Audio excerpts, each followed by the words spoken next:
Hello friends, ഏവർക്കും പുതിയ വീഡിയോയിലേക്ക് നമസ്കാരം. നാളെ തിയേറ്ററുകളിൽ റിലീസ് ചെയ്യാൻ പോകുന്ന ചിത്രങ്ങൾ ഏതൊക്കെയെന്നാണ് ഇന്നൊരു വീഡിയോയിൽ നോക്കാൻ പോകുന്നത്. അതിൽ ഒന്നാമത്തെ ചിത്രമാണ് മഞ്ജു വാര്യർ, വിശാഖ് നായർ എന്നൊക്കെ പ്രധാന കഥാപാത്രങ്ങളായെത്തുന്ന ഫുട്ടേജ് എന്ന ചിത്രം.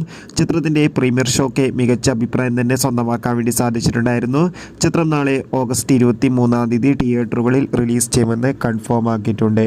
ഭാവന പ്രധാന വേഷത്തിലെത്തി ഷാജി കൈലാസ് സംവിധാനം ചെയ്യുന്ന ചിത്രമാണ് ഹണ്ട്. എല്ലാ സിനിമാ പ്രേമികളും ഒരേപോലെയാണ് ഹണ്ട് എന്ന ചിത്രത്തിൻ്റെ ഓരോ അപ്ഡേഷനും അറിയാൻ വേണ്ടി കാത്തിരുന്നത്. ചിത്രത്തിൻ്റെ ഒഫീഷ്യൽ ട്രെയിലറിനൊക്കെ മികച്ച അഭിപ്രായം തന്നെ സ്വന്തമാക്കാൻ വേണ്ടി സാധിച്ചിട്ടുണ്ടായിരുന്നു. ഹണ്ട് എന്ന ചിത്രം നാളെ ഓഗസ്റ്റ് 23 തിയേറ്ററുകളിൽ എത്തുമെന്ന് കൺഫേം ആക്കിയിട്ടുണ്ട്. അടുത്തൊരു ചിത്രമാണ് മീര ജാസ്മിൻ, അശ്വൻ എന്നൊക്കെ പ്രധാന കഥാപാത്രങ്ങളായെത്തുന്ന ചിത്രമാണ് പാലും പഴവും. ചിത്രവും നാളെ ഓഗസ്റ്റ് 23 തിയേറ്ററുകളിൽ എത്തുമെന്ന് കൺഫേം ആക്കിയിട്ടുണ്ട്.